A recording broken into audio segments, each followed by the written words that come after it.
ముందుగానే చాలా ఇసుకలో ఉన్నాం.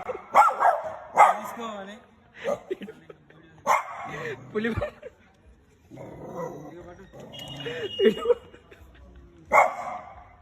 పులి బొమ్మను చూసి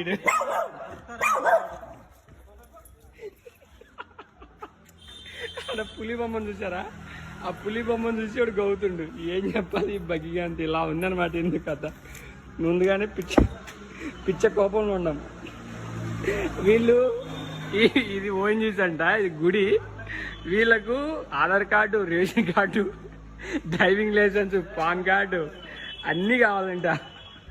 అన్నీ ఇస్తేనే ఇక్కడ పడుకోవడం. ఒక నైట్కి నన్ను అడిగితే ఇప్పుడు మనం ఒకవేళ ఏదైనా ఒక ఇంటర్నేషనల్ యూనివర్సిటీకి వెళ్ళి చదువుకోవడానికి వెళ్తే ఎలాంటి డాక్యుమెంట్ అడుగుతారో. అసలు మన దగ్గర ఏంటంటే ఓటర్ ఐడి లేదు, వాళ్ళకి ఓటర్ ఐడే కావాలంట. ఓటర్ ఐడి ఉంటేనే పర్మిషన్ ఇస్తా అంటుంది.